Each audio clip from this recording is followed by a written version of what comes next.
Bonjour et bienvenue dans Certains l'aiment à chaud, l'émission qui manifeste aux côtés des films à la sortie. Salut Thierry. Salut Thomas. Celle qui a la chance de voir des blagues partout et de rire tout le temps. Il y a ça. C'est une chance. Salut. Et notre ami fidèle Marwan. Salut. Aujourd'hui, nouvelle semaine de cinéma avec de magnifiques films à l'affiche. On commencera par Tout simplement noir. suivi de Scooby. et Lucky Strike. Et parce qu'on vous adore et qu'on vous aime bien, on vous a dégoté une petite avant-première, un petit avant-goût de la semaine qui suivra avec Été 85 de François Ozon. Il y a un très bel avant-goût et n'oublions pas, parce qu'on en a parlé samedi dernier du coup, faut suivre un petit peu, qu'aujourd'hui est aussi la sortie de Chained que nous avions vu en avant-première et qu'on vous a beaucoup conseillé. Donc n'oubliez pas que celui-ci aussi fait partie des sorties. Et oui, il y a tellement de sorties, tellement de trucs à voir. C'est pas un noir, ça. Je vous demande l'Afrique, vous me ramenez Montreuil. C'est dans ce que tu fais avec tes fesses, tes grosses fesses, c'est un peu cliché, non? Ferme ta bouche là, avec tes dents qui sortent là, t'arrives même pas à les rentrer. Travaille, mets un peu de conscience, mets un peu de fond, mets un peu de maturité. C'est tout. Ah, ça va. C'est pas le rappeur préféré des collégiens qui va me donner des leçons de rap. Tu fais des films de vendus, des films de bounty, voilà. Qui c'est lui là? T'as tort ou t'es pas peur? Enlève ta main, enlève ta main, enlève ta main. T'es sérieux? Enlève ta main. J'ai dit une connerie? Noir. Tout simplement noir. La comédie française de la semaine. Pas de fond bleu, pas de titre jaune. C'est la bonne nouvelle du jour. Généralement c'est qu'elles sont bien celles-là. Film de Jean-Pascal Zadi et John Wax. Jean-Pascal Zadi, humoriste, homme à sketch, le gars sûr dans les émissions de télé, impliqué sur la question noire dans des vidéos YouTube. Enfin, du coup, moi, c'est l'introduction du film. Homme de spectacle aussi, il a co-scénarisé Black Snake également. Donc moi, quand j'ai lu ça, j'étais pas super confiant. Et puis moi, ces passages télé, j'étais pas trop emballé, donc j'avais un peu peur. Et le film est présenté comme un film caméra épaule, un film petit budget finalement, et avec une liste de guests incroyable. On ne pourra pas citer tout le monde, mais on aura notamment Fary, Claudia Tagbo, Fabrice Eboué, Lucien Jean-Baptiste, Eric Judor, Jonathan Cohen, Joe Star, entre autres. L'histoire de Jean-Pascal Zadi qui veut organiser une grande marche noire pour justement pour mettre en valeur, pour lutter contre les discriminations contre l'homme noir, et qui va essayer de rameuter du monde ramener des stars, ramener des politiques, des acteurs, des artistes, des sportifs pour parler de sa marche. Et on va suivre le doc de l'organisation de cette marche. Va-t-il réussir à remplir la République? Fera-t-il le buzz? Avec moi, j'ai mes militants associés, j'ai mes marcheurs. Des marcheurs blancs. Ça y est, ça commence quoi. Allez, c'est parti. Donc il y a ça, voilà. Salut. Thierry est dépité. Je suis effaré. Est-ce qu'on tombe dans le film à sketch? Alors oui et non. Mais, en fait c'est fou parce que c'est un film qui est entièrement composé de sketchs, mais j'ai pas eu l'impression de voir un film à sketch. Et j'ai vraiment eu l'impression de voir un gars qui évoluait vraiment de tableau en tableau pour essayer de rameuter son monde. Et alors que par contre oui, en effet, c'est vraiment construit comme un film à sketch. Il va vraiment passer d'une guest à l'autre, parce que c'est clairement ça l'intérêt de ce truc, et de voir comment ça va évoluer. Par contre, c'est assez brillant je trouve, parce que je me trompe peut-être, mais je pense pas. J'ai l'impression que c'est très écrit en fait, et que ça fait croire que ça l'est pas. Et c'est génial, c'est ça qui est assez brillant. Ça me faisait penser au truc que faisait Sacha Baron Cohen avant, sauf que lui, il écrivait pas certains de ses sketchs, et il jouait sur le côté on verra comment les gens sont surpris, et ça passait très bien. Mais là, c'est dingue ce qu'il a réussi à faire à certaines personnes, quoi. Je trouve ça... moi, ne serait-ce que je me suis arrêté là en mode... Attends, qu'est-ce qu'on vient de voir là? Je veux dire, on va en parler après, mais c'est assez hallucinant. Et en fait, ce que j'aime beaucoup... c'est la manière dont ça va jouer sur l'engagement. Ça joue sur quelqu'un qui est très engagé, qui croit énormément à ses causes, mais qui est complètement con, et qui du coup sait pas du tout comment les mettre en avant, et oublie la moitié de ce qu'il faut faire, et se rend même pas compte au final de ce pourquoi il s'engage, parce qu'il se contredit constamment, et il va rencontrer des gens qui vont constamment lui refoutre dans la gueule, qui disent des conneries quoi. Et c'est mais par contre ça se moque de l'hypocrisie de toutes les personnes qui veulent s'engager aussi pour des très mauvaises raisons, pour leur image, pour plein de choses, et on voit tous ces portraits.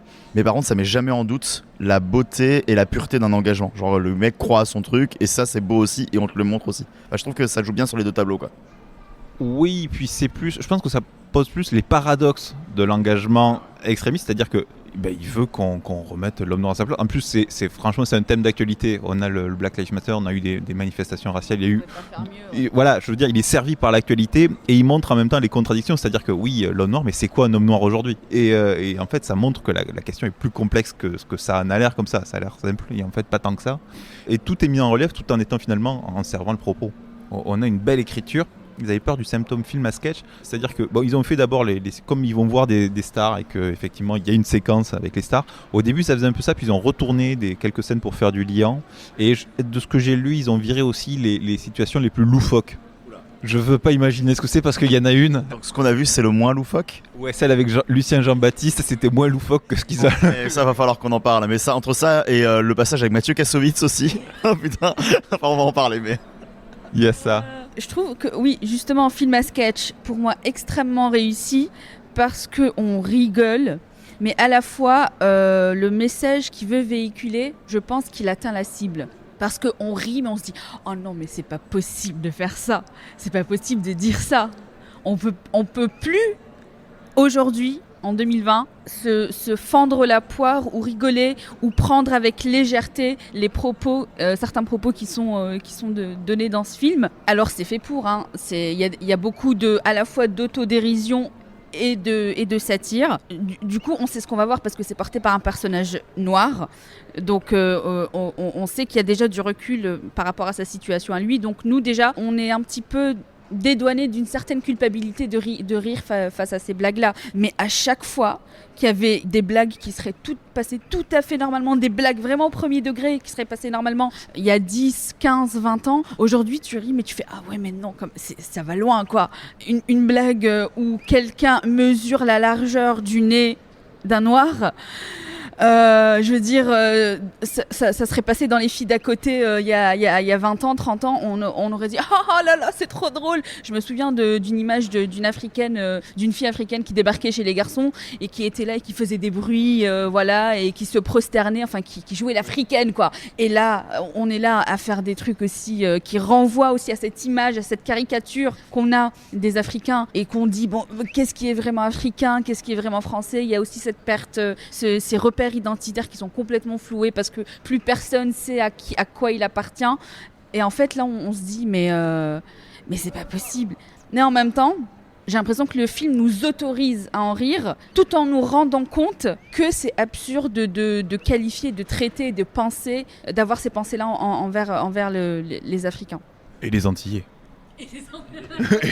N'oublie pas les Martiniquais, attention. Mais c'est vrai que c'est assez marrant parce que tu parles le passage auquel tu fais référence, c'est le passage où du coup Jean-Pascal Zadi va, parce qu'il va aussi, il est comédien, donc du coup il fait des castings, il essaye de percer, il a fait le cours Florent, il est très persuadé de son talent à ce personnage, alors que bon, clairement quand tu le vois se faire caster, il est pas très bon.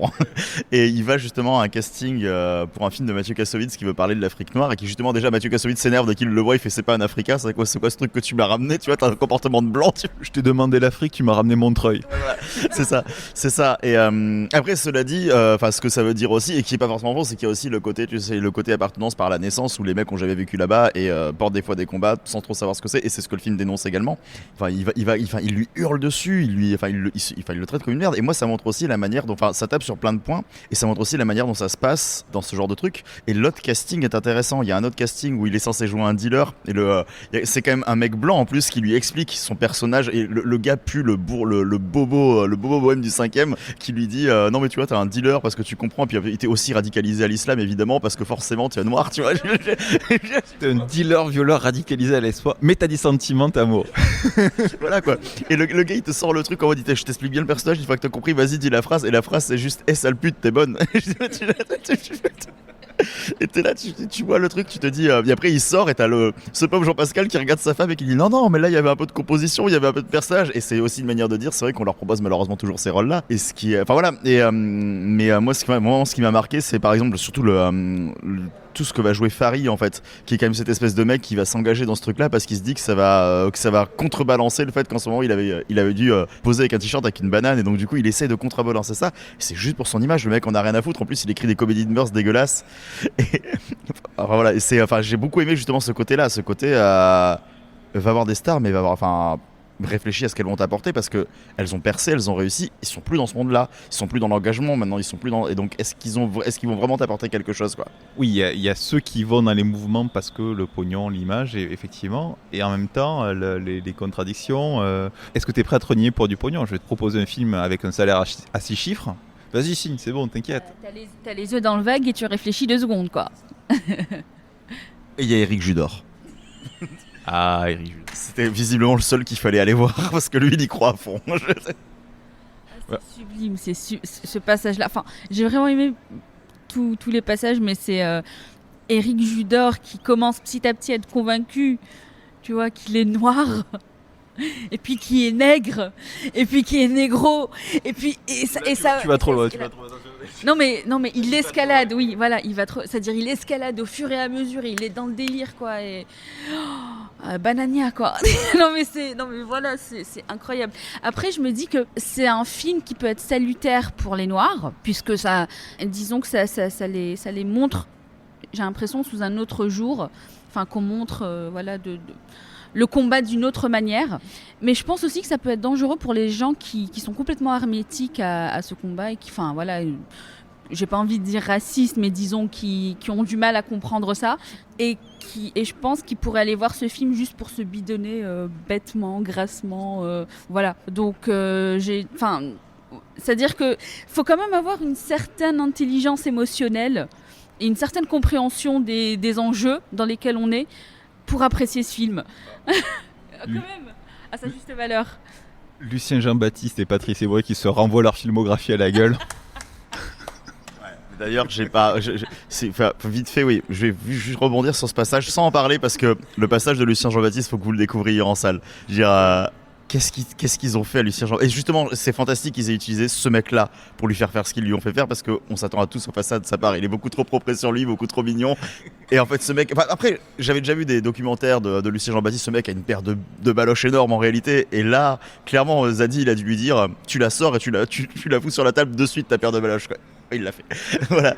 Mais c'est vrai que le passage où il renvoie Fabrice Eboué casse départ dans la gueule et qui lui dit rends-toi compte que quand même tout son te rappelle, c'est le psy dans Bref là qui dit t'as une grosse bite et tout là. Et voilà, il fait c'est tout ce qu'on retient de ton film. Mais le pire, c'est que c'est vrai en fait. Enfin, moi quand j'en parle avec des gens de casse départ, je l'avais bien apprécié en salle. Et je l'ai revu, j'ai fait ah ouais bon c'est pas si bien.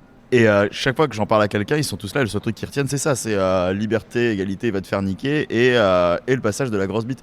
Donc en vrai, Lucien Jean-Baptiste a carrément raison, quoi. C'est un film qui était censé dénoncer aussi certaines choses. On en retient que l'aspect comique, et c'est ça le travers de la comédie, c'est que tu peux aussi retenir que les passages bidonnants. Le passage où on se moque des dents de Zadie, tout ça, c'est marrant, tu vois. Et on pourrait ne pas passer à côté du message. Enfin, on pourrait passer à côté du message. Et là, justement, c'est là que je trouve qu'il y a une pertinence. C'est que justement, on te fait rire de quelque chose et que 2 secondes après, tu réfléchis à putain, pourquoi j'ai ri. Et c'est là que ça blesse en fait.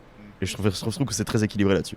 Je voulais juste dire, il y a une apparition de Joey Starr et en fait j'avais l'impression d'être Joey Starr ou que Joey Starr était moi, enfin que était spectateur parce qu'il réagissait aux propos des personnages exactement comme je réagissais aussi. C'était génial ça. Parce qu'il souligne l'extrémisme du truc. Oui. Quoi. C'est quoi noir pour toi? C'est un mec avec des cheveux crépus et trucs. Et il dit oui, mais du coup, s'il se fait lisser les cheveux, est-ce qu'il vient à la marche? Non, mais disons que ça fait plaisir de voir que nos réactions aux propos qui sont donnés sont validées dans le film, de se dire que voilà, je suis dans la bonne direction. Donc, disons je réceptionne bien le film, quoi. Voilà, et puis ça se moque des extrémistes en général, voilà. De se moquer d'un mec qui parle d'eugénisme sans qu'il porte une croix gammée, ça change, quoi. Ça change. C'est vrai que le passage chez Ramsey, il est assez corsé aussi dans tout ce que ça balance, quoi. On veut être soudé avec vous, mais pas non plus soudé, faut pas exagérer. Tu vois. C'est dans les extraits communiqués du film. Oui. Ouais, c'est que quand ça les arrange, tu vois. Et c'est tellement pas faux ce qu'il raconte, c'est tellement vrai ce qu'il raconte. Donc voilà, c'est allez le voir. Vraiment, si c'était votre sortie de la semaine. Votre petite balade, allez voir Simplement Noir. Très belle comédie, très bonne comédie. Un coup de cœur de la rédaction de Clac. Oh, on parle de rédaction. Ouais, carrément rédaction. Voilà.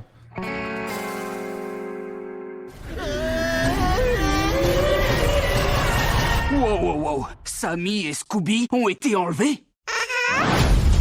Est-ce que tu te rends compte où on est? Non. Ouvre les yeux, mon vieux. Un style moderne à l'esthétique sobre, un bleu apaisant décliné sur plusieurs tons. On est chez Ikea. On est projeté dans le futur. T'as dit chez Ikea? Non, j'ai dit dans le futur. J'ai dit comme toi. Ceci va peut-être nous conduire à Sammy et Scooby. Il y a des traces d'après-rasage et de whisky de 12 ans d'âge. Ah, alors c'est mon père, le méchant de l'histoire.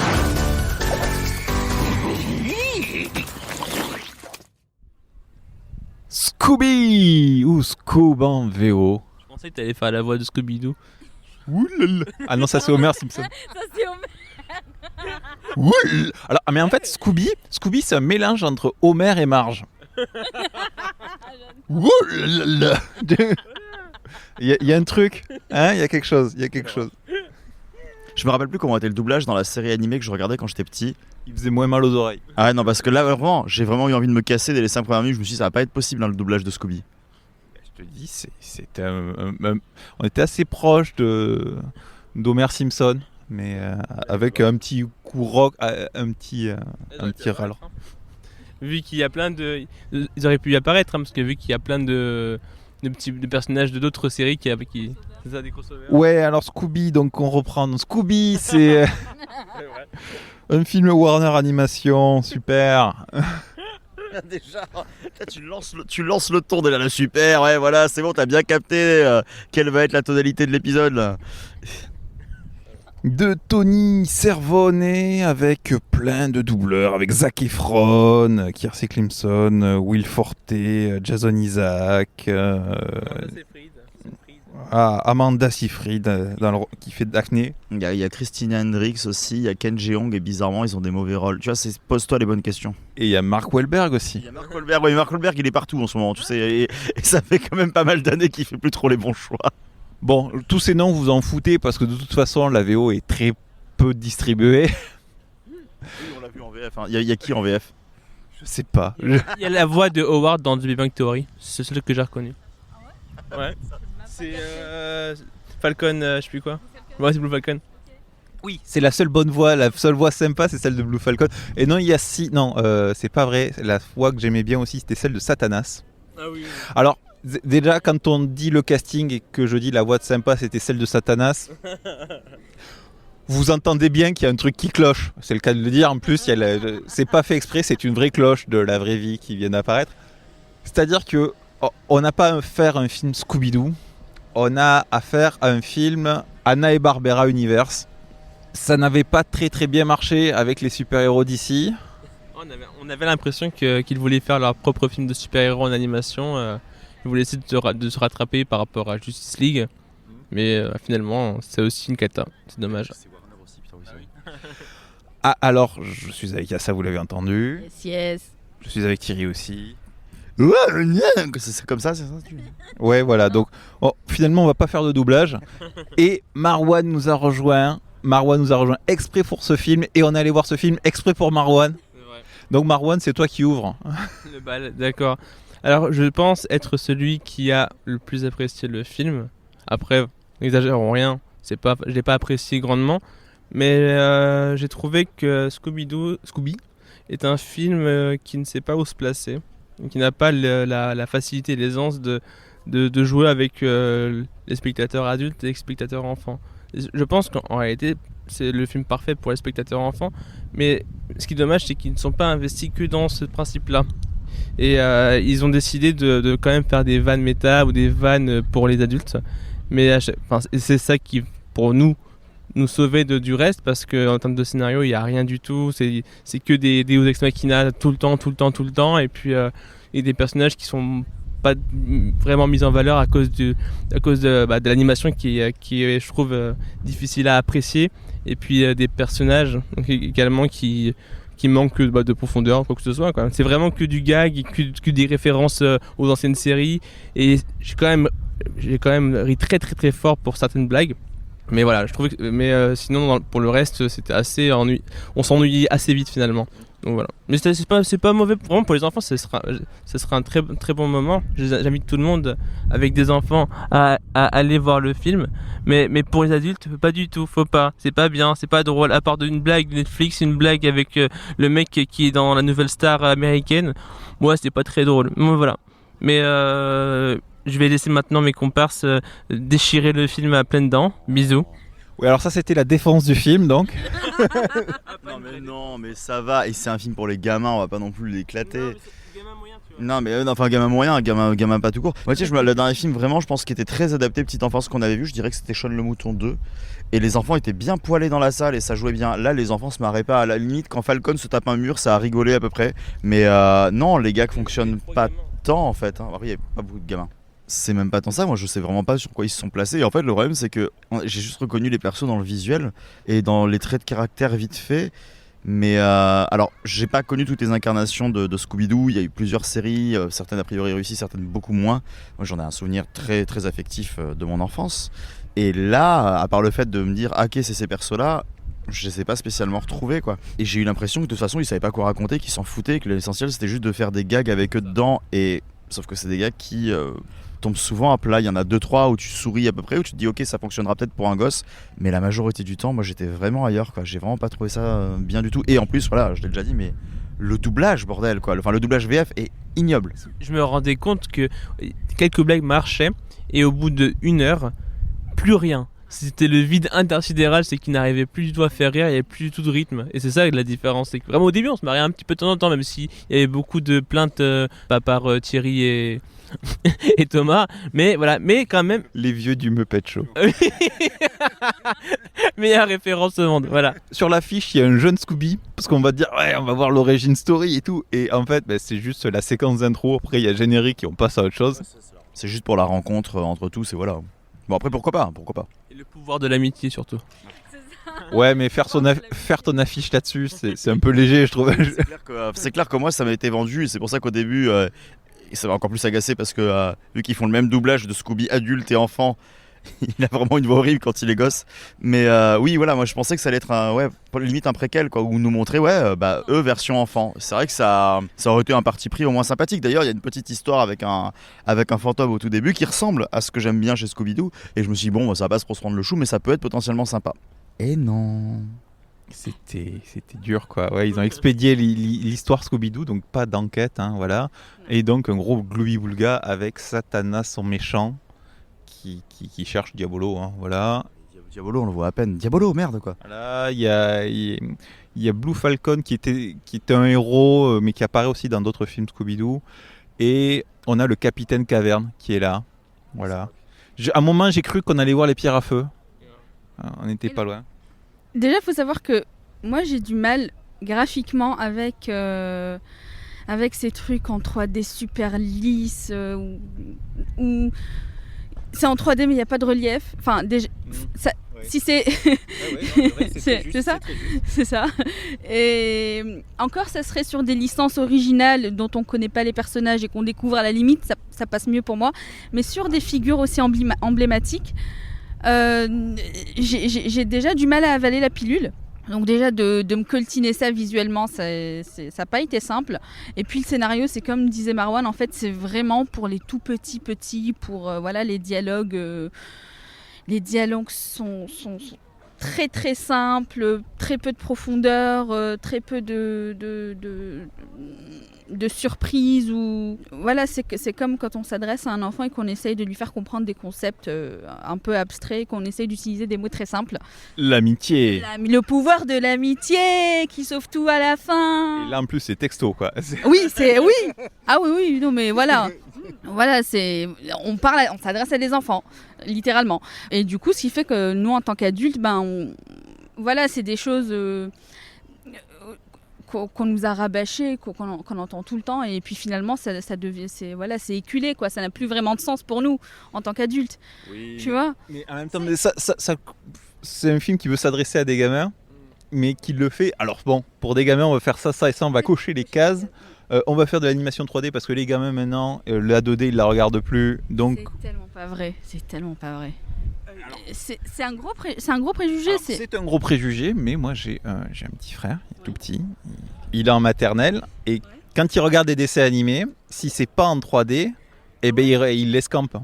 Il le jette, il en veut pas. On appelle ça l'éducation. Mais aussi ce que je voulais dire, Non, ce que je voulais dire, c'est qu'en gros, l'animation du film m'a fait penser à quand on va sur un site porno, il y a les petites pubs, genre aller voir les Simpsons ou avoir genre les dessins animés, et c'est la même type d'animation. Et tu te dis, si c'est aussi mauvais que des trucs porno, voilà, que des pop-up porno, c'est pas terrible. Tu viens de comparer des dessins animés pour enfants à du porno.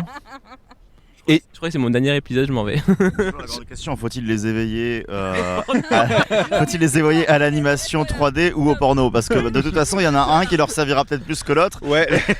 Maintenant, quand tu critiques l'éducation, j'ai comme un doute en fait. Et puis le pouvoir de l'amitié dans un porno, ça peut être intéressant finalement.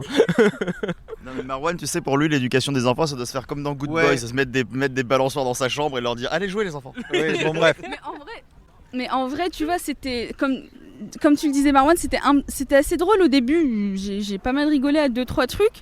Et puis ça s'est filoché au fil du temps et à la fin, on a eu, on a été un petit peu récompensé de notre attente avec la révélation du méchant et puis le double masque. Scooby-Doo, s'il n'y a pas un double masque en fait. Non mais c'est ça, c'est qu'il y a un désir de vouloir utiliser Scooby-Doo la licence. Il y a un désir d'hommage, on reprend les doublages, on reprend les bruitages. Les bruitages originaux gaguesques, les designs sont plutôt fidèles. Dès qu'ils peuvent placer des références partout, je crois que le nom du bowling, je crois que c'est le nom du mec qui a créé le personnage. Il y a des noms d'Anna et Barbara qui traînent un peu partout. Enfin, c'est bourré de trivia sur le film. D'ailleurs, c'est peut-être le seul argument du film. Voilà. Et c'est, le triste, c'est ça. C'est que c'est un film qui du coup veut s'adresser aux fans, mais veut s'adresser aux gamins aussi. Mais du coup, il a le cul entre deux chaises et il sait pas trop où il va dans le mystère. Et que par exemple, qu'il y ait des Deus Ex Machina, comme tu disais Marwan, mais dans l'enquête, mais ça à la limite, dans un Scooby-Doo, c'est presque pas grave, parce que Scooby-Doo, c'est quand même le mec qui va s'appuyer comme par hasard sur le mécanisme caché du manoir. Donc c'est pas grave. C'est pas grave, c'est juste que c'est qu'on a envoyé bouler le mystère. On s'en fout, voilà. Mais qu'il affronte des vrais fantômes ou des vrais monstres, c'est arrivé. Il y a eu des séries où il a vraiment fait ça. Je me souviens, il avait ouvert un livre maudit et puis voilà, il devait aller chercher des trucs. Ouais. Non mais voilà, ça peut arriver, c'est possible. C'est juste que c'est juste que quand on ne sait pas où on va et quand on part comme ça dans tous les sens, du coup on a un résultat qui est un peu foutraque et ils veulent balancer aussi ils veulent mélanger des licences peut-être pour lancer quelque chose derrière. On se dit mince.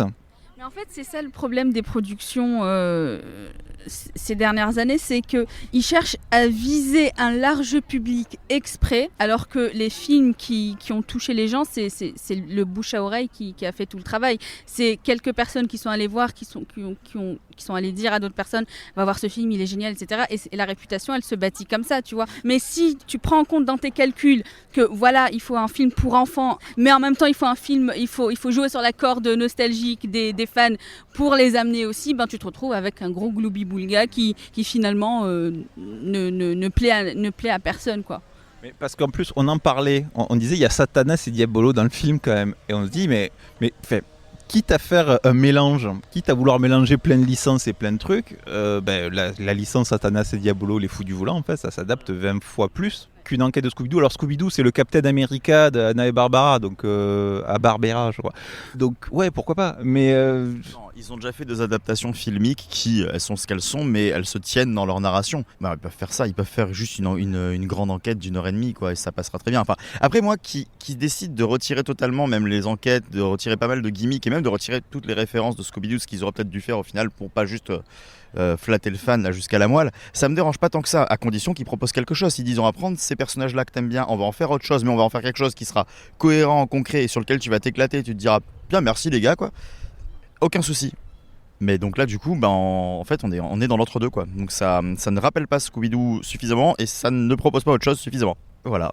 Ce qui m'a embêté également, c'est le fait de traiter encore une fois le sujet du super-héros qui, je pense, commence à devenir usant. Et là encore une fois on parle c'est ça, on en a trop mangé et puis là on en remange encore parce que les enfants forcément aiment les super-héros, donc les enfants vont adorer ça et ça c'est chiant.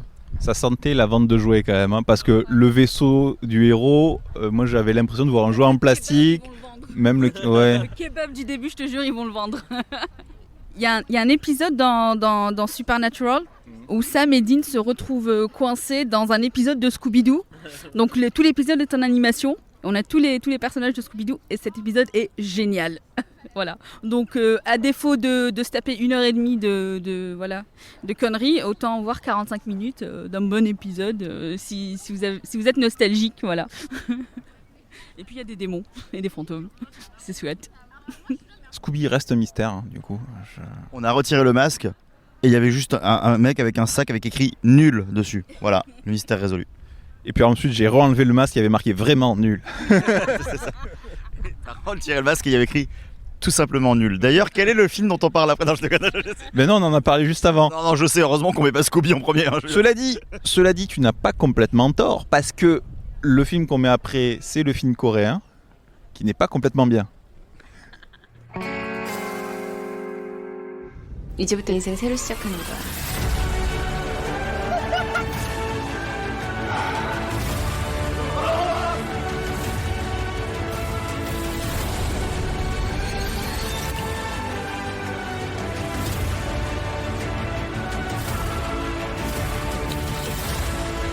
지금 더 의심하는 거예요? 뒤통수 맞는 기분이 어떠냐?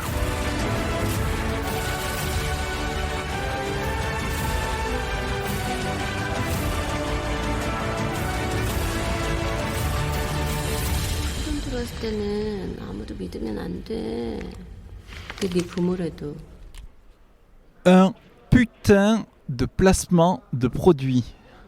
Ce titre est un putain de placement de produit. Au début, je me suis dit c'était une vanne facile et tout, et puis non, c'est un putain de placement de produit. Lucky Strike, je suis atterré. Bon, en même temps, le titre original c'était Beasts That Cling to the Straw. Bon, autant dire que pour le marché français c'était mort, donc ouais, ok, bon, Lucky Strike c'est bon, ça passe. Disons qu'ils ont bien trouvé pour une fois. Ils ont pas charcuté le titre. Ouais, ben Lucky Strike, bon, et du coup, film coréen. Film thriller, drame arnaque, des protagonistes un peu divers vont s'entretuer pour s'accaparer un sac Vuitton, un faux sac Vuitton bourré de pognon. Premier film de Kim Jong-un, alors rien à voir avec le dictateur nord-coréen. C'est Kim Jong-un. Non mais donc faut préciser, voilà. Moi ça m'a fait bizarre quand j'ai vu le... Non, voilà. En Corée, les noms, les prénoms se répètent et ils sont répandus, donc il y a beaucoup de confusion chez les gens souvent, d'où l'utilité des numéros de sécu. Un titre à fort succès, film coréen qui fait les grosses affiches. Alors c'est vrai qu'il n'y a pas tant de films qui sortent en ce moment, mais c'est vrai que je l'ai vu par exemple affiché en gros sur des cinémas pâtés, par exemple normalement, Place de Clichy par exemple, affiché en gros. C'est un truc qu'on n'aurait pas imaginé avant Parasite, je pense. Et donc bon, par contre c'est un film avec le mot Lucky dedans. Du coup, est-ce qu'on le met dans la catégorie des Lucky ou des Lucky Numbers Living ou ce genre de choses? Ah non mais je sais pas du tout où tu vas avec ça là. Oh là là. Moi je vois et ça se veut un Lucky Number 11, mais ça l'est pas. Vous l'entendez, Yassa est avec nous. Hello. Et Thierry aussi. Yo. Par contre Marwan s'est barré, c'est comme d'habitude. Avec le sac Vuitton justement. Sauf que lui, il n'y avait que 47 €. C'est déjà ça. Ah, ça tombe bien, il était dans le casier numéro 47, le sac. Tu crois que c'est un hasard? Ah bah, je sais pas. Bon, bref. Rends l'argent, Marwan, rends l'argent. Quelles sont vos impressions? Moi, je suis un peu en colère. Enfin, je suis déçu de ce film que j'attendais pas mal. Est-ce que vous êtes emporté? Est-ce que c'est un braquage? Est-ce que c'est un hold-up ou est-ce que c'est une grosse arnaque? Ah ben moi, il m'a hold-upé de mon temps, ce film. C'est que j'ai beaucoup ri, je me suis amusée, mais le film n'était pas franchement intéressant. Enfin, l'intrigue est tarabiscotée, je crois que c'est le meilleur qualificatif. Et il n'y a pas vraiment de suspense en fait. Enfin, il y a un peu de gore, il y a un peu de trucs comme ça. Mais j'ai passé mon temps à rigoler, même quand c'était censé être sérieux. J'arrivais pas à prendre le film au sérieux, quoi. Je sais qu'il y avait des moments qui étaient faits pour faire rire l'audience, mais même quand c'était pas drôle, quand c'était pas censé être drôle, je rigolais parce que il y avait des trucs qui étaient beaucoup trop in your face, qui étaient beaucoup trop gros. Des créations de situations, des plans qui essayent de susciter le suspense, de nous mettre un petit peu au bord de notre siège, de se dire « Ah là là, qu'est-ce qui va se passer ?» Mais en fait, pas du tout, parce que tu vois tout arriver. Tu vois absolument tout arriver. C'est-à-dire, au fur et à mesure que l'intrigue se déroule, tu dis « Ah oui, donc il va se passer ça, et il va se passer ça. » T'arrives pas à... Enfin, moi, j'ai pas pu prévoir tout jusqu'à la fin, mais à chaque fois qu'en fait on avançait, j'arrivais à prévoir les 2, 3, 4 scènes qui arrivaient après, et à la fin j'étais là, ok, pourquoi on aurait pu faire un... Enfin, c'est... franchement, il y a l'intrigue avec le meurtre du mari, et quand l'autre femme arrive... Ouais, alors, il y a une histoire de femme battue qui se débarrasse de son mari. Voilà. Et du coup, quand l'autre femme arrive, je me suis dit, on aurait pu faire un film uniquement sur ça. Ça aurait été génial. C'est un des défauts de beaucoup de premiers films, et c'est encore un premier film, et on revoit ce défaut, c'est le défaut de... Je mets tout ce que je veux mettre, parce que je suis pas sûr d'avoir un deuxième film, donc je mets tout ce que je veux mettre dans le film, et c'est presque un trop-plein. Et c'est dommage, enfin c'est dommage, oui et non, mais là, du coup, là, il y a de tout dans ce film. Du coup, on va te dire, oui, mais c'est un film d'arnaque et tout, il y a tout le monde, tous ces personnages qui vont tourner autour du sac, donc ça permet de mettre plein d'histoires. Non, en fait, c'est trop. C'est du coup, des histoires qui pourraient faire un film elles-mêmes, elles sont expédiées, elles sont pas forcément très bien bossées. Et pourtant, il y avait de quoi, il y avait matière. Mais on n'a pas le temps de s'attacher à ces personnages, on s'en fout ce qui leur arrive finalement. On ne tremble pas spécialement pour un personnage, parce qu'on dit que de toute façon, que ce soit lui ou un autre, il y a un autre pignouf qui va les embêter pour choper le sac de pognon. Donc... D'autant que ça commence très, très, très lentement.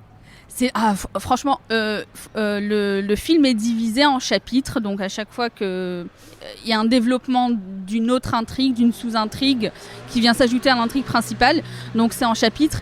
Pour moi, ça a commencé au chapitre 3. Hein. Je suis désolée, mais les 2 premiers chapitres, j'étais là genre, bon, ok, d'accord. C'est une exposition qui dure une vingtaine, voire une trentaine de minutes, quoi. C'est beaucoup trop long, beaucoup trop long. Déjà, c'est un film à chapitre, déjà.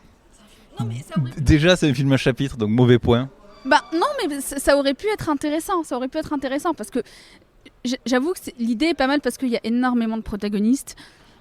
Et je pense que c'est un bon moyen de ne pas se perdre plus qu'on l'est déjà. S'il a ressenti le besoin de faire du chapitrage, c'est que déjà dans le scénario, c'était très confus, quoi. Voilà. Est-ce que toi, tu y es retrouvé, Thierry? Moi, je dirais que ça démarre au 5e chapitre au moins. Tu as bien profité des sièges du Luxor pendant les 4 premiers. Voilà, c'est bien ce que je dis, ça démarre au chapitre 5. Et c'est le moment où je commence à me dire qu'il était temps que je m'implique un peu dans le film. En fait, c'est un cinéma de faux personnages très archétypaux. Ça me fait énormément penser au gangster, le flic et l'assassin. Dans la mauvaise écriture de personnages qui sont juste définis par un trait de caractère, et à partir de là tu te démerdes avec ça. Tu prends la nana, c'est elle va trahir les gens et elle va tuer les gens qui lui déplaisent, et du coup elle fait que ça. L'autre là, il parle pas et il est très méchant. Non mais il parle pas. Il mange des intestins. Et voilà, il parle pas, il est très méchant, il mange des intestins. En fait c'est ça, c'est dès l'instant qu'on te dit lui méchant, lui gentil, lui rigolo, eh ben, ils vont faire que des trucs gentils, que des trucs méchants, que des trucs rigolos. Du coup, c'est vrai que c'est ça, c'est pas forcément les éléments qui sont prévisibles en fait, mais tu sais de toute manière quelle va être l'implication de chaque personnage dans chaque élément qui te sera proposé. Du coup, tu t'en fous. Et c'est vrai que oui, il y a des moments que t'es censé faire rire, mais qui sont plutôt gênants. Enfin, moi, je pense au passage de l'incendie. T'as quand même un mec qui est avec sa mère, qui est à moitié morte à côté de lui, la maison en feu, il la prend en pleurant, et t'as une musique de cartoon, quoi. J'ai pas très bien compris ça. J'aimerais revenir sur la musique parce que la musique, on a cette musique de gangster un peu à la Ocean's Eleven, tu vois, quand il y a le sac et ça, on commence à découvrir un petit peu ce qui se passe, etc. Et puis cette musique revient à des moments où le sac, il change de main et tout. Et je l'ai senti vachement forcée, cette musique, en fait. C'est pour te dire, regardez, il est en train de se passer un truc cool, un truc d'arnaqueur, quoi. Alors que c'est pas ça du tout, quoi. Enfin, t'enlèves la musique, c'est nul. Les plans sont plats, ils veulent pas dire, enfin, c'est pas qu'ils veulent pas dire grand-chose, ils s'inscrivent dans le déroulement de l'intrigue, mais c'est juste qu'en fait, ils sont pas attirants. Voilà quoi. Et pour te forcer à ressentir quelque chose à ce moment-là, on te met cette musique entraînante, tu vois, de oh là là, attention, il va se passer des choses. C'est le braquage du casino dans Ocean's Eleven, tu vois. Ouais, sauf qu'il n'y a pas de plan, quoi. J'avais envie de dire presque, on dirait un scénario, un film des frères Cohen qui aurait croisé Snatch, mais en prenant le moins bien des deux, quoi. Ouais. Donc Snatch. Ah non. Non, parce qu'il y a un montage un peu énervé, si tu veux. Snatch est bien. Là, on parlait juste en comparaison avec les frères Cohen, c'est tout. Il y en a qui savent maîtriser tout leur cinéma et il y en a un qui a fait un film a priori correct de temps en temps. Je crois que j'ai plus dormi devant Burn After Reading que devant Lucky Strike, quand même. Burn After Reading est génial. Enfin, je suis triste. Voilà, c'est un croisement de Burn After Reading et de Snatch. J'ai pas vu Burn After Reading, donc je sais pas. C'est pas du tout ça. C'est des mecs qui suivent un truc sans trop savoir ce qu'ils font. Ben là, c'est un peu la même chose. Ils transportent un sac sans trop savoir ce qu'ils font. Voilà. Mais voilà, en fait, ça me conforte dans le sentiment que j'ai eu à la fin du film. J'ai quand même passé un bon moment parce que j'ai rigolé, mais pas toujours quand il fallait, en fait. Ouais, mais c'est ça, c'est qu'on rigole pas avec le film, en fait. C'est le problème, il est là. On rit du film. J'ai ri du film, hein, vraiment, pour le coup. Disons que c'est une bonne première tentative, voilà. Je comprends que ce film arrive chez nous parce qu'il a eu un succès en Corée. De ce que j'ai vu sur IMDb, il a fait quand même plus de 4 millions de dollars de recettes en Corée du Sud. Donc, déjà, je pense qu'il y a un truc qui joue là-dedans, c'est que l'intrigue se passe dans une ville de province, on va dire. Ça se passe pas à Séoul. Donc je pense que déjà c'est quelque chose qui peut attirer les gens. Et puis ça donne l'impression aux Coréens, je pense, d'avoir leur film d'arnaque, braquage. Donc forcément, allez, on va aller voir, quoi. Ouais, alors faudra pas leur dire que c'est adapté d'un roman japonais, du coup. Oui, c'est vrai, j'ai vu ça. J'ai vu le nom de l'auteur, c'est vrai. Ouais. Attaque chanceuse. Ces cigarettes ne se vendraient jamais avec ce nom-là. Bon, alors, cela dit, je suis obligé de faire un message d'alerte. Fumer tue. Même dans les films. L'eau et vin, tout ça. Voilà. Mais en même temps, moi, ça me manque de voir des gens qui fument dans les films. Quand je revois des films des années 80, 90 et que tu vois le gars qui est dans le restaurant en train de tirer des taffes et le cendrier qui déborde et là... Moi, ça me rappelle des trucs, quoi. Oui, mais le mec te dit pas j'adore, c'est Marlboro. Je kiffe fumer ma gauloise. Nous, ça nous paraît bizarre, mais en Corée du Sud, c'est tout à fait normal de faire du placement de produits, que ce soit dans les films, dans les séries, des trucs comme ça. C'est vraiment tout à fait... Mais pas en Corée du Sud, il y a ça partout. C'est juste qu'il y en a qui le font plus ou moins subtilement. Non, mais là, c'est grossier, là. Pas du tout. Alors là, pour le coup, pas du tout. Alors, après, je me souviens du McDo géant dans Weathering with You. Le meilleur Big Mac de toute ma vie, c'était au Japon. C'est-à-dire que même ici, il y a des... dire qu'on le fait pas qu'en Corée. Ouais. Mais c'est-à-dire que ici, les placements de produits, on sait que ça se fait, etc. Mais on préfère ne pas en parler. Alors que là-bas, en fait, ils vont dans les dramas, ils vont te poser la bouteille de bière parce qu'ils ont un partenariat avec Cass, par exemple. Ils vont te poser la bouteille de bière et ils vont tourner bien, tu vois. Les filles qui se mettent des trucs sur le visage, c'est la marque, elle est bien visible, etc. Et là, les bières étaient bien tournées aussi. C'était de la Heat, Ice, je sais pas quoi. Oui. Non, mais bien sûr. Mais il y a pas de souci. Mais il y a pas de souci. Et dans les films Sony, c'est des téléphones Sony. Et ouais, on est au courant. Mais franchement, je pense que si on était parti sur le titre original du film et pas Lucky Strike, je pense que t'aurais peut-être même pas... Ou alors c'est pas dans le film que t'as réagi... Disons que dans le scénario, c'est un élément quand même. Sur lequel il appuie, vraiment. Ouais, franchement, si tu me l'avais pas fait remarquer, j'aurais même pas tilté en fait, tu vois. Je me suis dit, voilà, c'est un placement de produit, moi ça me fait absolument rien. C'est quand même... j'avais envie de insérer le nom de la cigarette. Du coup, je suis sorti de la voiture et ça m'a sauvé la vie. Merci, insérer le nom de la cigarette. Ça aura au moins le mérite d'avoir aidé les distributeurs français à trouver le titre. Fumer sauve des vies. Bon. Non mais j'ai spoilé, à la fin ça tue, voilà. De toute façon, je m'en fous. De toute façon, tout le monde meurt. De toute façon, tout le monde meurt, donc on s'en fout. Vous savez que tant que le film n'est pas fini, c'est 1h48. Vous savez que tant qu'il y a quelqu'un de debout, ça va pas se terminer. J'ai vraiment passé un bon moment parce que ça m'a pas paru aussi long. Moi, je peux te dire que la fin, comme on voyait tout venir, moi ça m'a paru interminable. Comme cette critique de film d'ailleurs, que nous allons achever. Voilà. Il faut rattraper Marwan et son portefeuille, et son faux portefeuille 8 ans. On va finir cette semaine et on va se projeter sur la semaine suivante. L'été approche, on part en vacances tout de suite.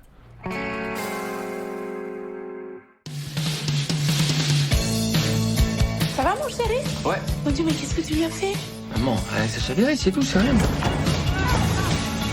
Un bon bachot, c'est tout ce qu'il te faut. Allez! Avec ta mère, vous faites ça à tous les mecs qui chavirent.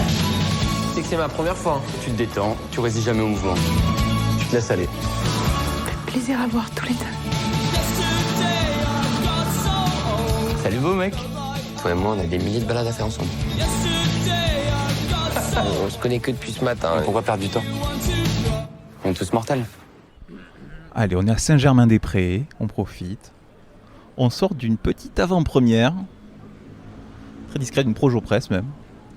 Ce qui est assez marrant parce que quand on va sortir ça, le film sera quasiment sorti, donc ce sera plus vraiment un événement quoi. Alors oui, il y a un embargo jusqu'au 10 juillet. Et en plus, le 10 c'est un samedi.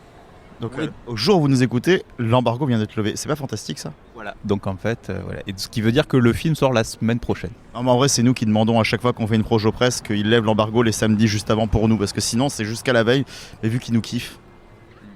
En tout cas, il y en a un qui nous kiffe pour de vrai, c'est Gabin. Salut. C'est vrai, je vous adore. Ah là, enfin, on peut te revoir après le confinement, donc ça fait plaisir. C'est la première fois, toi Thomas d'ailleurs, que tu enregistres en direct avec Gabin, c'est beau. Oui, d'ailleurs, oui, c'est ça. C'est une rencontre au sommet. Non, c'est vrai qu'en plus on a enregistré pendant le confinement, mais c'était pas pareil. C'était pas vrai. C'était pas du vrai de vrai. Voilà, voilà. Triste. C'était très triste. Exactement. Et là, par contre, on est tout joyeux. C'est l'été. Et on en profite. On va même faire un été nostalgie puisqu'on revient dans les années 80. Été 85 de François Ozon. Film qu'on aurait dû voir à Cannes, mais comme il n'y avait pas Cannes, eh ben, voilà. Ouais, mais bon, la sélection est toujours réelle. Voilà. On va voter. Après 85, c'est 84, monsieur. Souviens-toi qu'il a juste changé le titre pour une chanson. Ben oui, ben voilà. Robert Smith, il est chiant. Hein. Enfin, remarque, sinon ça aurait été anachronique, donc tant mieux. À côté. Ça aurait gâché tout le film. Et oui, et oui, et oui. Il y aurait toujours quelqu'un qui aurait posé la question. Et pourquoi vous avez mis un morceau de 85 dans un film de 84? Oh, c'est bon. Été 85 d'après le livre d'Aidan Chambers, La danse du coucou, qui a été rebaptisé Été 85 pour les éditions. Ouais. Montre-moi sur la tranche. Qu'est-ce qu'il y a marqué? Été 85. Ça a été rebaptisé Été 85. Bon, ben voilà. C'est un livre que le réal avait lu pour ses 17 ans. En 85. Et ouais, c'est beau. En 85, c'est beau. Et donc, qu'est-ce qu'il nous raconte? Il nous raconte une histoire d'adolescent. Merveilleux. Les jeunes Alexis et David. Alexis, alors qu'il fait un tour d'optimiste, c'est ça, hein, ces petits trucs-là, c'est un peu plus gros qu'un optimiste. Bon, bref. Alexis fait un tour en voile, il chavire, et il chavire dans plusieurs sens du terme, puisque... Quand ton bateau s'appelle tape-cul, forcément, à un moment, ça se retourne. Hein. C'est ça, on y a pensé, ouais, c'est ça. Et il est sauvé par David, et ils vont devenir très amis, très très amis, même plus que ça, et même son été va devenir inoubliable. C'est son bon ami. Très simplement. J'adore cette expression, tu sais, je sais pas pourquoi. Toujours les parents ou les vieux, quand tu es une personne homosexuelle, on va dire « Alors ton ami, il est comment ?» Mais vous pouvez dire petit copain ou petit ami comme tout le monde en fait. Voilà, c'est tout. Voilà, c'était la parenthèse vocabulaire. Ils vont devenir bons amis, petits amis, très petits amis. T'as l'impression que c'est un truc de SF sur le rétrécissement quoi. Et à la fois ils sont des mini amis. Non, voilà. J'ai rétréci les gays. Tout se passe bien, ils sont super complices jusqu'à ce que David aille... Puis non, on va pas raconter la suite en gros. Bon, voilà, c'est un été amoureux entre deux jeunes garçons. qui va marquer la vie d'Alexis à tout jamais. Faut pas t'en raconter la suite. Après, en fait, le film est basé sur une intrigue inconsciente. Enfin, sur une intrigue, comment dire... Je vais trouver mon mot. Hein. Psychologie ? Non, je pensais pas... Oui, évidemment, mais je pensais pas exactement à ça. Sur une intrigue incomplète. Voilà, avec, dès le début, en fait, on nous annonce qu'Alexis a fait quelque chose, qu'il est en train de potentiellement payer de manière... par la justice, ce qu'il a fait, mais on ne sait pas exactement quoi. Et il parle d'une situation mortuaire concernant son ami, et du coup voilà, donc on sait que voilà, ça va évoluer dans ce sens-là, mais on ne sait pas comment, et ça c'est intéressant, c'est que justement pendant tout le film on se demande comment ça va être amené, et il n'y a aucun moment où on se dit qu'on connaît les clés en fait du dénouement. C'est ça que j'ai trouvé assez intéressant déjà dans le film. Non, c'est ça, c'est que vraiment dès le départ on nous dit c'est passé quelque chose, on ne sait pas ce que c'est, et on va quand même réussir à être berné tout le long. C'est ça qui est ce pourquoi le film est très bien construit, et ce qu'a dit Thierry, c'est que moi pendant tout le film je me suis dit il l'a tué, ou je sais pas, il s'est passé quelque chose de terrible, et finalement on est toujours surpris. Peu importe ce qui se passe, on sera surpris pendant le film. Alors, c'est vrai que c'est un film, j'ai l'impression, en 2 parties. Alors certes, on nous tease, on nous appâte avec cette histoire de procès, cette histoire de mort, cette histoire... voilà, il y a la mort rôde, la mort obsède Alexis qui est joué par Félix Lefebvre, que vous aviez peut-être vu dans l'heure de la sortie, par exemple. Oui. Bah moi non, je l'ai pas encore vu. Oh. On nous tease, mais ensuite on arrive sur une première partie qui est une partie vacances d'été, la relation qu'il noue avec David, qui est joué par Benjamin Voisin, que vous avez peut-être vu dans La dernière vie de Simon ou dans Un vrai bonhomme. Oui. Non. Oh. C'est une critique onomatopée ce soir. On va faire pareil pour Isabelle Nanty et les Tuches, ou comment ça se passe? Isabelle Nanty qui est aussi là, qui joue la mère d'Alex. Exactement. Et alors, c'est ça, moi j'ai bien aimé justement cette ambiance années 80, c'est l'été, à la plage, on s'amuse, il y a les mois adolescents, il y a une grosse tension aussi. Moi à un moment j'avais l'impression, il y avait des sous-entendus partout, tu parles le nom du bateau, le tape-cul, il a chaviré, il répète 20 fois qu'il a chaviré, on a compris. Il y a des allusions partout, il y a la mère qui est très très intrusive. Alors, la mère de David. La mère de David qui est jouée par Valéria Bruni-Tedeschi. Voilà, et des situations, moi je me suis dit, en fait, si je fais la version porno de ce film, je garde tout comme ça, je rajoute juste les scènes de cul en fait. Parce que les dialogues sont très très marqués. Explicit content. Non, moi ce qui m'a frappé, pas ce qui m'a frappé, mais au moins on remarque directement dans la chambre d'Alexis aussi certains éléments qui nous montrent évidemment son orientation. Voilà, l'énorme photo de Freddie Mercury qui est un petit peu floutée, mais bon voilà, si on est un petit peu intelligent, on le reconnaît. Le poster de Chercher le garçon.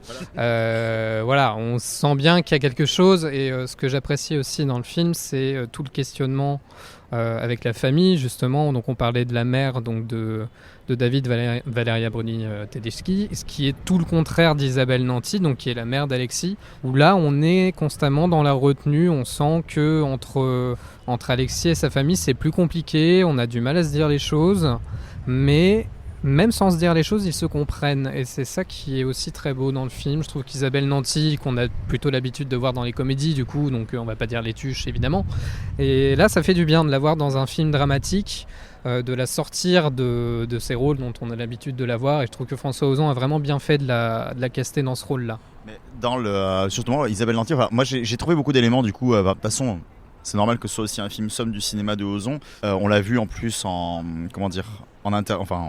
en entrevue derrière, donc du coup il a confirmé aussi qu'il y avait certaines choses qu'on retrouvait. Moi j'ai beaucoup pensé à Une nouvelle amie, dans le côté découverte de soi, découverte du désir, découverte de nouvelles choses que l'on peut considérer comme non conventionnelles, et que du coup on a souvent refusé de vivre, et là tout à coup on s'offre totalement à ça.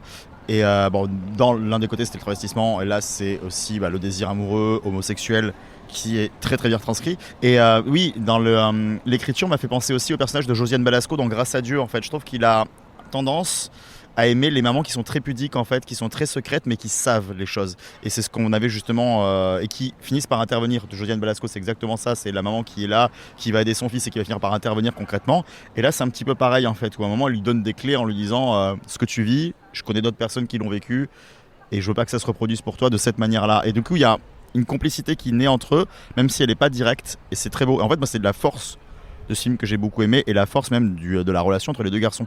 Ils ont cité Call Me By Your Name, pas comme étant une référence, mais c'est quelqu'un du public. C'est quelqu'un du public qui a cité ça et qui demandait s'il s'en était inspiré. Les deux acteurs disaient que potentiellement ça pouvait être une influence. Je vais pas comparer les deux films parce que c'est pas du tout la même chose, mais c'est vrai que moi, Call Me By Your Name, la relation entre les deux, j'y croyais un petit peu moins. Je la trouvais forte par l'image, moins forte par leur alchimie. Là, j'ai trouvé qu'il y avait énormément d'alchimie, c'était électrique quoi, je veux dire, j'ai vu des amants quoi, et c'était super beau, j'ai pas vu des gens qui étaient dans la retenue, et je trouvais ça très beau.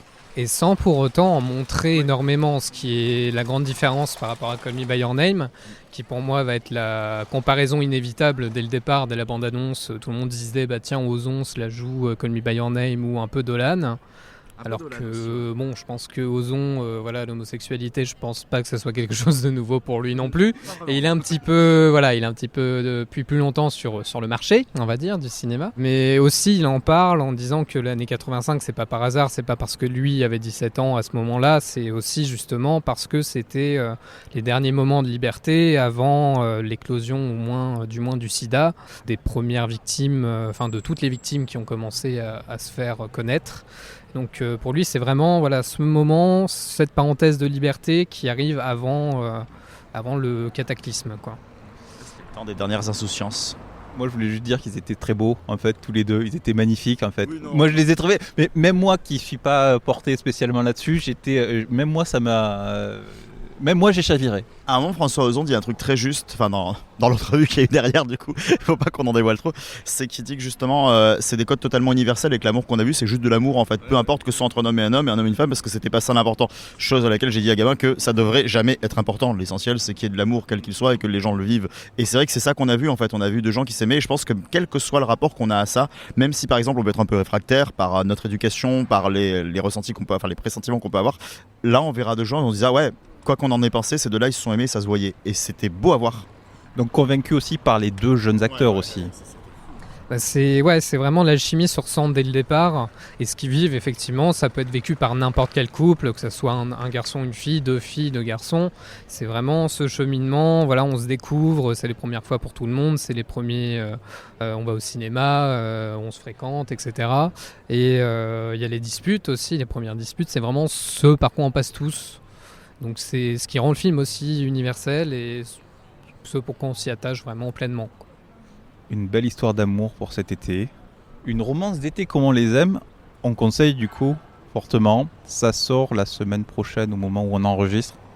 Ça sort le mardi 14 juillet. Parce que vu que c'est un jour férié, ils font plus d'entrées. Voilà. C'est pas nous, c'est François Ozon qui l'a dit. Il y a beaucoup de films qui sortent le 14 juillet. Ça va être une grosse émission. Je pense qu'on fait bien de l'enregistrer en avance celui-là.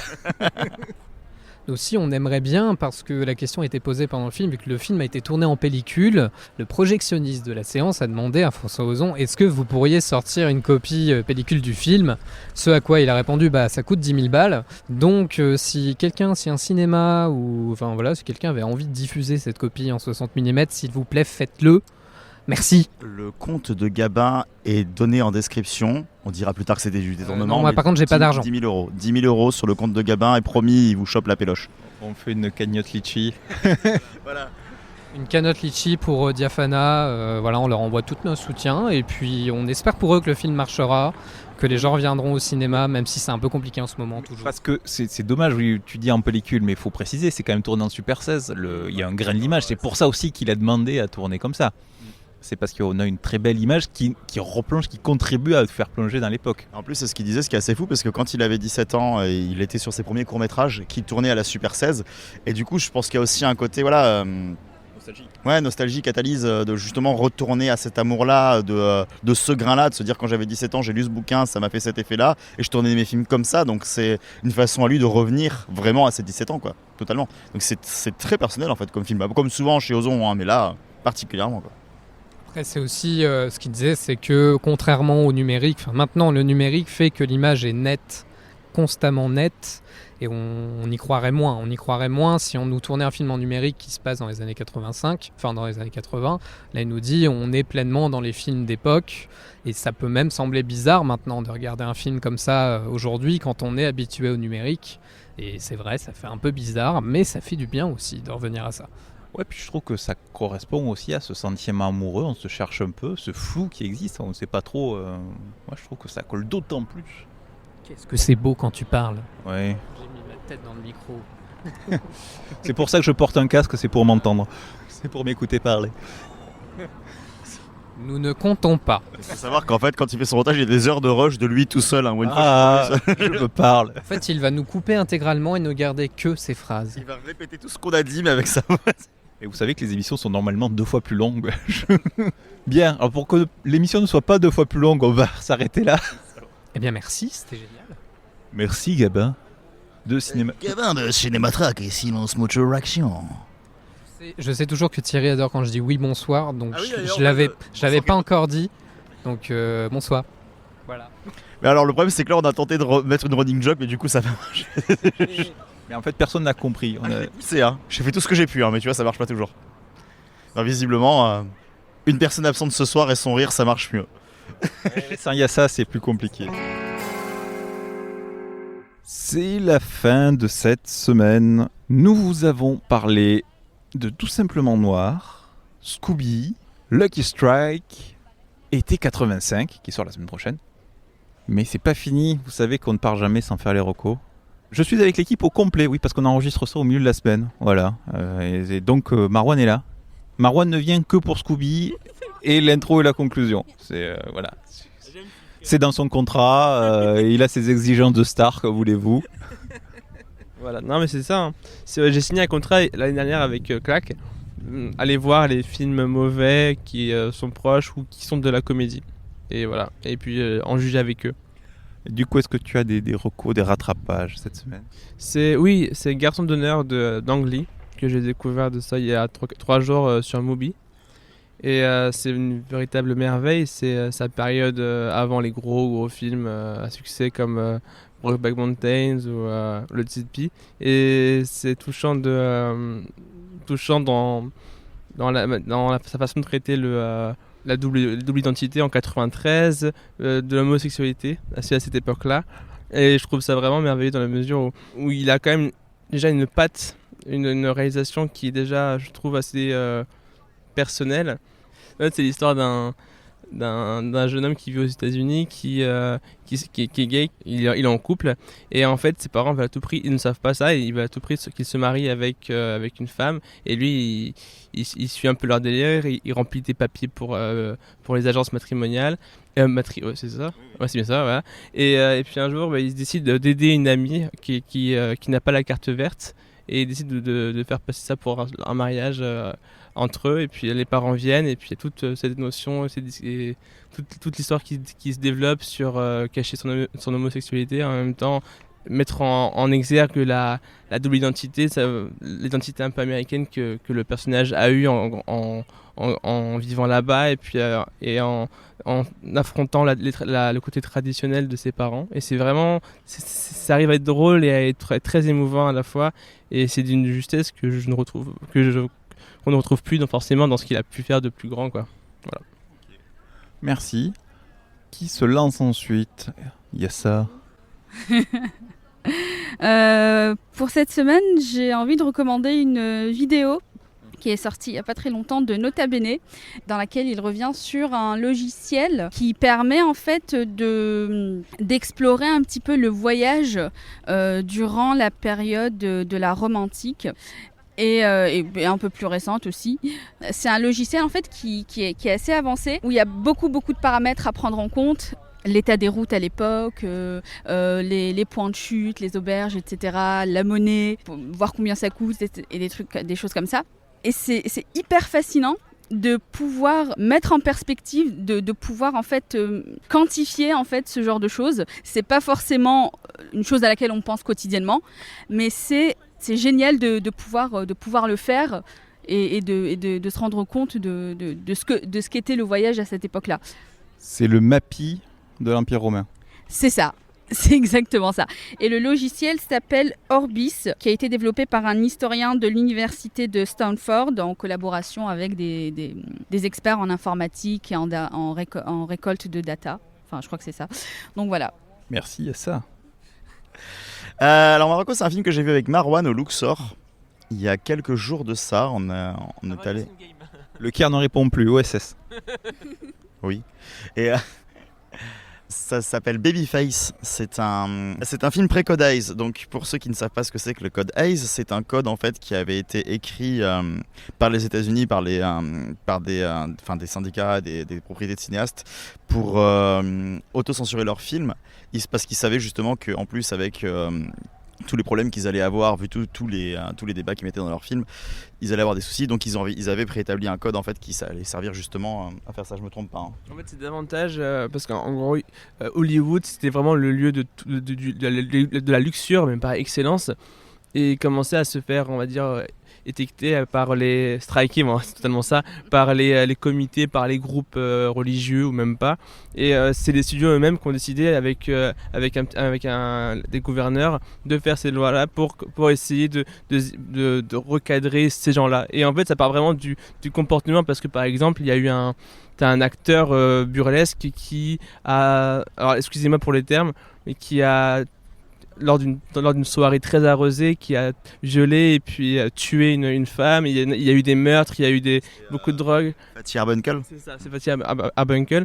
Et en fait, c'est tout ça. Donc, pour essayer avoir le minimum de contrôle, ils ont réussi à arranger le coup avec l'État et puis Hays, pour essayer de faire cette loi-là. Ça part de là. Donc, c'est de contrôler de l'intérieur pour éviter de se faire censurer, mais de l'extérieur. Donc parce qu'un mec a fait un truc dans la vraie vie, on censure les films. Plein de gens. Il y a eu plein de meurtres, il y a eu plein d'excès, de drogue et d'alcool. Du coup, c'est pas les films qui rendent violents, c'est faire des films qui rendent violents. C'est ça. Et donc voilà. Il codait pas des jeux vidéo aussi des fois, non? Du coup, dans les dernières années, avant que le code soit appliqué, en fait, ils se sont lâchés encore plus que ce qu'ils faisaient avant, et du coup voilà, il y a cette espèce de film qu'on appelle les films pré-code Hays qui sont dans les dernières années avant que le code soit appliqué et qui se permettent les derniers excès avant de devoir justement s'auto-censurer pour pouvoir passer tous ces carcans. Et pourquoi nous parlez-nous vous de ce film alors, dis donc, Babyface, pourquoi sort-il en salle? Parce qu'en ce moment ils font un truc, voilà, ils font une rétrospective qui s'appelle le Forbidden Hollywood et qui justement regroupe, je crois que c'est une quinzaine de films pré-code Hays, voilà, et Babyface du coup on l'a vu dans ce cadre-là et c'était vachement chouette. Donc c'est réalisé par Alfred E. Green, c'est un film qui est totalement dominé du coup par son actrice principale Barbara Stanwyck. Et ce qui est voilà, donc du coup ça va raconter l'histoire d'une nana qui vit qui grandit dans un bar clandestin avec son père qui vend ses services, on va dire clairement, sans vraiment y réfléchir, c'est pas très sympa de la part de papa. Et du coup elle finit par se casser parce qu'elle en a marre et elle se rend compte que justement avec ses charmes elle peut faire absolument ce qu'elle veut aux hommes. Donc du coup ça va être une nana qui va employer ses charmes auprès des hommes constamment pour absolument tout obtenir, que ce soit le mariage, le gain, la sécurité, le toit, le logis, enfin tout. Et c'est assez fort parce qu'il y a des sous-entendus tout le temps qui sont dit ouvertement. En fait, il n'y a aucune chasteté dans les dialogues, même dans les actes. Il y a des scènes, il n'y a absolument pas besoin de chercher pour les voir. C'est très franc comme cinéma et c'est très fun à regarder. Et ce qui va ramener vite fait à ma deuxième reco. Alors, on est très très long sur celle-là, donc... Elle est liée. Non, mais elle est liée. C'est juste que la soirée qu'on a fait était dans le cadre de la sortie du nouveau Revue et Corrigé sur le sexe au cinéma. Et c'est très bien. Voilà, c'est une très bonne revue. C'est leur 8e, si je me trompe pas. Et c'était super chouette à lire, comme toujours, Revue et Corrigé, c'est très bien. Voilà, et donc le Forbidden Hollywood, alors ils ont commencé à les sortir la semaine dernière, il y a une dizaine de films. Alors c'est pas forcément facile à trouver. Il faut éplucher les programmes de salles de ciné pour tomber dessus quand même. Et toi Thomas, c'est quoi ta reco? Ah, moi ma reco. Vous avez pris beaucoup de temps, du coup, je sais pas. J'ai pas de reco ciné cette semaine, non, j'aimerais beaucoup, mais non, parce que j'ai lu des comics, je vous l'ai dit la semaine dernière, donc voilà. Mais non, si, une reco télé, mais voilà, j'ai découvert avec 12 ans de retard RuPaul, voilà. Voilà, ma copine m'a converti à RuPaul Drag Race, donc voilà. Donc je vois de la télé-réalité avec des drag queens, voilà. Un concours de drag queen en télé-réalité. Une saison tous ensemble et on fera un petit claque sur le côté. C'est vrai que Thierry avec un corset et une perruque, je veux bien. Ouais. D'accord, bah, comme ça je arrêterai d'être Vin Diesel. Bref. En quoi c'est excellent? On a tous les excès d'une télé-réalité avec des bitcheries. Alors oui, c'est de la bitcherie parce qu'elles se traitent toutes bitch entre elles. Il y a des costumes totalement délirants, on a des personnages, et là pour le coup les drag queens sont des personnages, ce sont des queens mais vraiment très exubérants avec beaucoup de personnalité. Et on a RuPaul qui aussi est un personnage qui est une drag queen connue aux États-Unis et qui est un peu la mama un peu de tout ça. Il y a une certaine bienveillance et en même temps ce sont des pestes, voilà. Et puis il y a la diversité de ce genre de concours, donc voilà. Et puis le fameux, chaque épisode se finit par un concours de playback, un duel de playback. Donc RuPaul Drag Race, mais et sous le masque, il y a Ron Paul, le gouverneur de je sais plus quel état. Ça serait un sacré épisode de Scooby-Doo. Donc c'est juste ça. Et ben oui, sinon il y avait Forbidden Hollywood aussi avec sa dizaine de films, mais comme vous en avez parlé, voilà. Inception au cinéma. Voilà, c'était tout pour moi. C'est ça. Non, la semaine prochaine, ça va être chargé parce qu'il n'y a pas un jour de sortie, mais il y a 2 jours de sortie. 14 et 15 juillet. Je crois que c'est ça. Dire 14 sorties, je fais putain. Je crois qu'on n'est pas loin. J'ai pas compté, mais je crois qu'on n'est pas loin. Ça va être costaud. Déjà, il y a 5 ou 6 sorties le 14. Déjà. Le 14 juillet. Avec là, par contre, avec le retour des comédies fond bleu, titre jaune. Jaune. Ça m'avait manqué. Donc ça, c'est un sacré teaser pour la semaine prochaine. Je ne vais pas plus loin. Merci Yassar. Merci Thomas. Merci Marwan. Merci à toi. Merci Thierry. Ah, mais de rien, c'est toujours un plaisir de venir accompagner les petits animateurs qui ont besoin de grandes voix pour parler des films. Je suis en train de faire... Mais tu sais qu'en plus, Paris, je suis pas forcément fan de ce qu'il fait, donc je pourrais l'imiter très péjorativement. C'était Certains l'aiment à chaud. Merci à vous de nous avoir écoutés jusqu'au bout. On se retrouve la semaine prochaine pour une petite sélection parmi la déferlante de films. La semaine prochaine. En attendant, retrouvez-nous sur les réseaux sociaux, Twitter, Facebook, Instagram, @claacpodcast, CLAAC podcast. Commentez, partagez l'épisode, dites-nous ce que vous en avez pensé et ce que vous avez pensé de ces films. Clouk Podcast. N'oubliez pas, partager et écouter Clac, c'est bon pour la santé. Oui, c'est vrai. 5 épisodes de Clac par jour. On a le virus. Vous pouvez écouter d'ailleurs les épisodes sur toutes les bonnes applications de podcast. Regardez la description, il y a déjà une bonne liste. Ou alors l'application sur laquelle vous l'écoutez. Abonnez-vous tout simplement pour retrouver l'épisode dès sa sortie. À la semaine prochaine. Et des bisous. Bisous, bisous, bisous. Bisous. Bisous.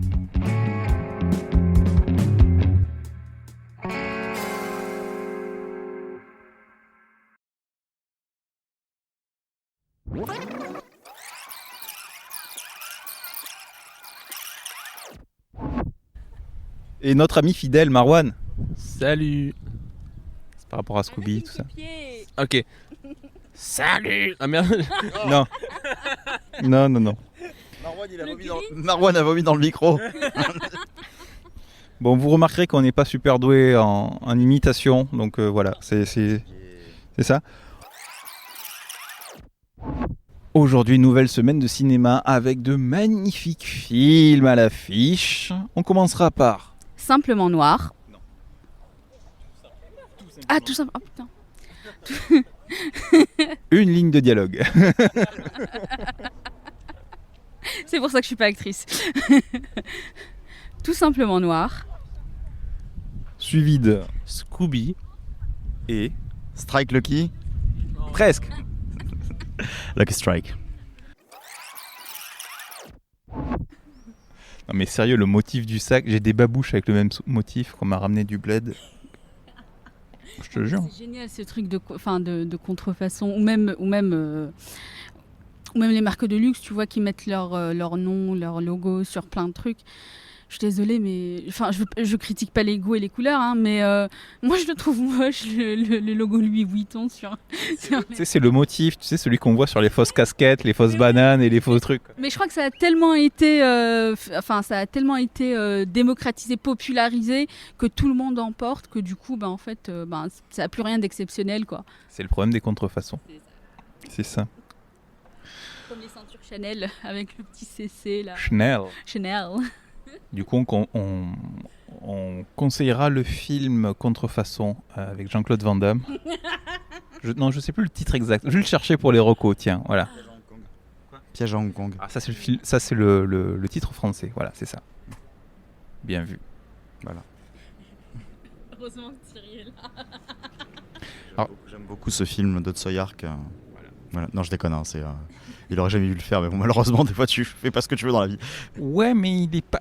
En fait, il est pas si mauvais que ça. Il est mauvais, mais. Ah non, mais c'est une insulte à tout ce qu'on a. Enfin, tout ce que les producteurs ont demandé à Tsoyark de faire, il l'a montré à l'extrême pour les faire chier. Donc oui, l'idée derrière est géniale.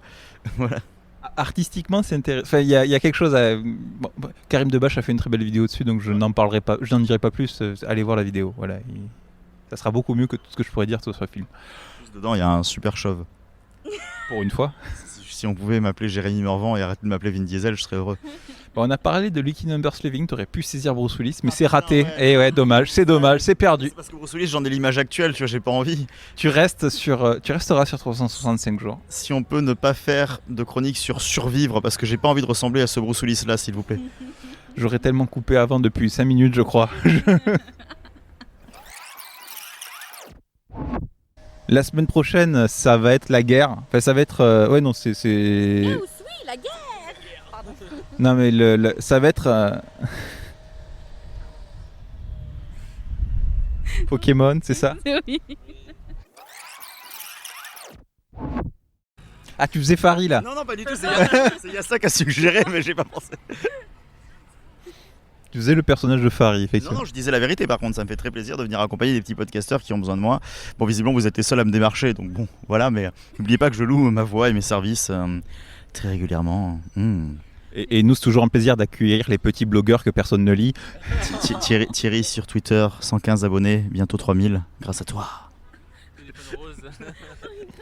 Si tu veux enlever ton maillot, tape 1. Et le plus triste dans l'histoire, c'est que ces 115 abonnés, il les a achetés. C'est ça, on m'a dit file 3000 €, tu vas voir, 1 € un abonné assuré. Bon, pour l'instant, j'attends. Je sais pas ce que c'est. À ce bruit affreux, c'est un camion poubelle qui recule. C'est Dark Vador qui a du mal à respirer. Ils ont écrasé Dark Vador, tu crois? C'est ça, c'est bon, il est mort.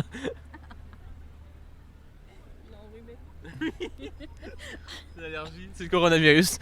Dark Vador qui a le corona. Aïe aïe aïe. Tu peux le sampler ça?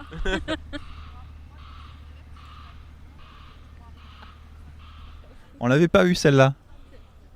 Comme quoi tout est possible, hein. Big up Hera qui dit ça d'habitude. Ah. Oulala. Ah non, ça c'est Homer Simpson. Ça